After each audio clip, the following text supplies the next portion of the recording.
Hey guys, this is Hades. This is another Raid Shadow Legends video. Damn, I thought I was done for the day. I thought I was done for the day. We just found 2 more Hydra heads. 2 more, that makes 5. So they are getting added to HYDRA.com right now. In fact, I think we're pretty much done there with one of them already. You can come into HYDRA.com. We've got the Hydra heads on the bottom right here if you want to do your own research, kind of pulling them all together. But damn, we're already up to 5 Hydra heads. I wonder if there's going to be 5 heads and a body, or if this is going to be it. I feel like this must be it. 5 is going to be challenging to deal with, that's for sure. A few people from my last video as well were kind of talking about maybe slay a head and it can revive, or there's like a reviving process, which is why maybe decapitating a head actually has a decent kind of passive to it for your team. I think that's quite a cool idea. I don't know any more details about that yet. We don't know how the fight's actually going to work. But let's go into the 2 which have been uncovered today. We've got the head of Rath. How do you say that? And damn, looks sexy. Look at this. So this one looks kind of fiery. A1 gnashing jaws, attacks all enemies. So we've got another AoE A1 and places decreased attack on your team. Damn. Honestly, with these 5 heads all placing their own debuffs and stuff, this is going to be a really nasty fight, especially if they've all got turn meters as if they were enemy champions and they're all active at the same time, which I feel like they will be. So yeah, lots going on all the time here. Doesn't say this cannot be resisted, doesn't say it can't be blocked. So different from some of the other heads, which felt like you just couldn't really counter their abilities. Also, decreased attack only affects attack-based champions, don't forget. So, you know, if you're running defensive-based champions anyway, it's not going to do too much to you. We've got a passive here.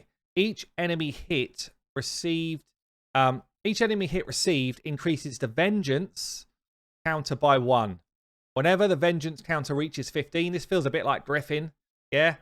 We know how nasty Griffin is when his counter starts going up. Whenever it reaches 15, places a vengeance buff and a block debuffs and a 15% reflect damage on this head for 1 turn, then attacks all enemies.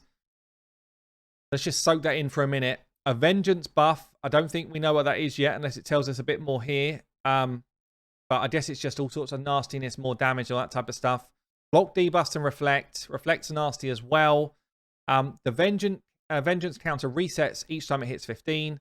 Enemy hits will not be counted while under a vengeance buff. Okay, there you go then. So that's what it does. Enemy hits will not be counted while under a vengeance buff.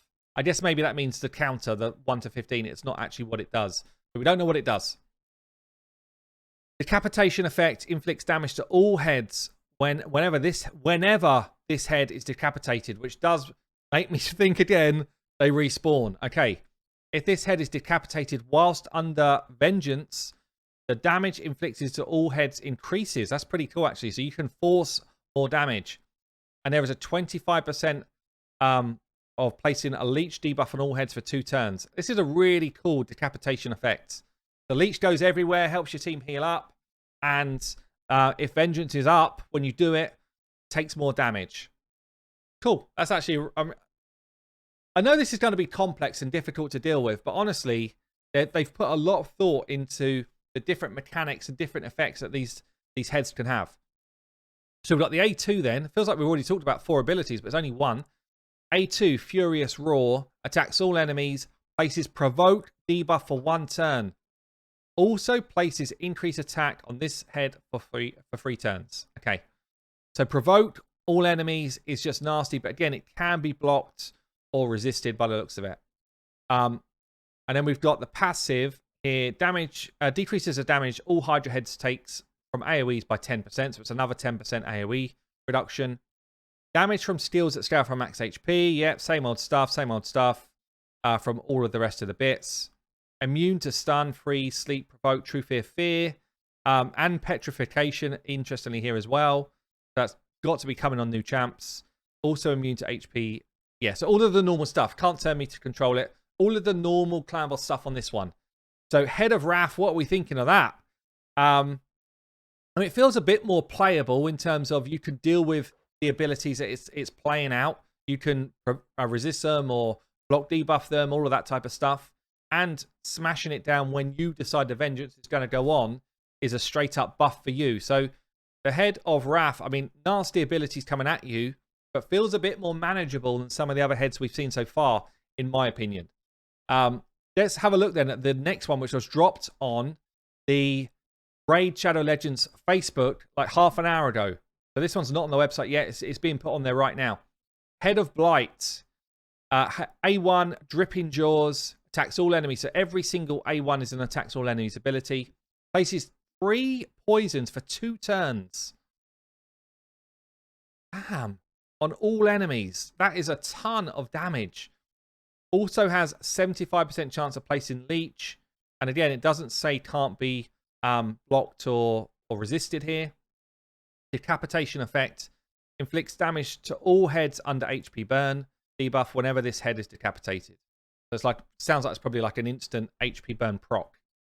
We've then got A2, Leech in Blight. Attacks all enemies. So this one has got a chance of placing a Leech as well on the A1. Attacks all enemies. Places a poison for 3 turns. Instantly deals damage from all poison debuffs. A bit like what HYDRA does on people under Leech. Damn, that is a ton of damage. A bit like what HYDRA does to us right now in Doom Tower. Similar type of mechanic here. We then got an A3, Blinding Smoke. Places a poison cloud buff on all HYDRA heads for 2 turns. This buff cannot be removed or transferred. Places poison cloud buff. So it's a buff ability, poison cloud, on all HYDRA heads for 2 turns. Doesn't tell us what it does unless we get to that in a minute. Interesting. It doesn't tell us what it does. I'm guessing it's going to be something like when you hit someone with the poison cloud on, you take more poisons, I guess. Anyway, we've got a passive here, Bloat. Inflicts damage to all heads under HP burn debuffs whenever this head is decapitated. Said that already. Okay, we've got another passive here.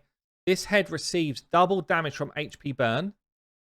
Decreases the damage all HYDRA heads takes from AoE by 10%. So I think all in all, we're talking about 40-70% AoE damage reduction when all heads are in play. And then you've got the normal stuff here. Anything else that's weird? No, everything else is the same with the passive. So yeah, I mean, all in all, AoE's massively reduced. Lots of abilities that can't be blocked or resisted. Some now which can. 5 HYDRA heads in play at the same time. We don't know how exactly they're going to interact and that type of stuff. But this is shaping up to be an absolute beast of an encounter. And it certainly feels like targeting certain heads within your clan. It might be like you've got a clan squad that are going in and taking out a certain head first. Or if it's more like a boss encounter where the heads are constantly respawning, then damn, it's going to be so hard. It's going to be really hard.